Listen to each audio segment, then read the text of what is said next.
ವೀಕ್ಷಕರಿಗೆ ನಮಸ್ಕಾರ. ನಮ್ಮ ಚಾನಲ್ಗೆ ಸ್ವಾಗತ.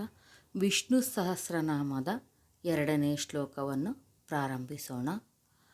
ಭೂತಾತ್ಮ ಪರಮಾತ್ಮ ಚ ಮುಕ್ತಾನಾಂ ಪರಮಾಗತಿಃ ಅವ್ಯಯ ಪುರುಷ ಸಾಕ್ಷಿ ಕ್ಷೇತ್ರಜ್ಞೋಕ್ಷರ ಏವ ಚ.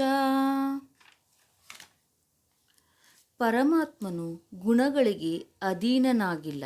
ಅವನು ಪರಿಶುದ್ಧ ಸ್ವರೂಪನು, ಕೇವಲನು, ನಿರ್ಗುಣನು, ಪವಿತ್ರಾತ್ಮನೂ ಆಗಿರುವನು. ಪರಮಶ್ರೇಷ್ಠವಾದ ಆತ್ಮನಾಗಿರುವುದರಿಂದ ಪರಮಾತ್ಮ ಎನ್ನುವ ಹೆಸರು ಬಂದಿದೆ. ಪರಮಾತ್ಮನೇ ಮೋಕ್ಷ ಸ್ವರೂಪನು. ಆತ್ಮನನ್ನು ಹೊಂದಿದ ಮೇಲೆ ಪುನರ್ಜನ್ಮವಿರುವುದಿಲ್ಲ. ಮುಕ್ತ ಪುರುಷನಿಗೆ ಪರಮಾತ್ಮನೇ ಪರಮಶ್ರೇಷ್ಠ ಗತಿಯಾಗಿರುವನು. ಪರಮಾತ್ಮನು ನಾಶರಹಿತನು, ಅವ್ಯಯ ಸ್ವರೂಪಿ.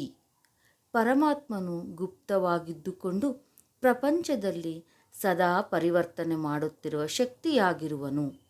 ಯಾರು ಅನೇಕ ಶರೀರಗಳನ್ನು ಧರಿಸಿ ಸಮಸ್ತ ಫಲಗಳನ್ನು ನೀಡುತ್ತಿರುವನು ಹಾಗೂ ಸಂಹಾರ ಕಾಲದಲ್ಲಿ ಸಮಸ್ತ ವಸ್ತುಗಳನ್ನು ನಾಶ ಮಾಡುವನು, ಅವನೇ ಪುರುಷನು.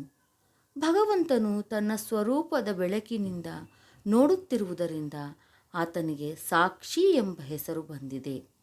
ಕ್ಷೇತ್ರವೆಂದರೆ ಶರೀರ, ಕ್ಷೇತ್ರಜ್ಞ ಎಂದರೆ ಜೀವಾತ್ಮ.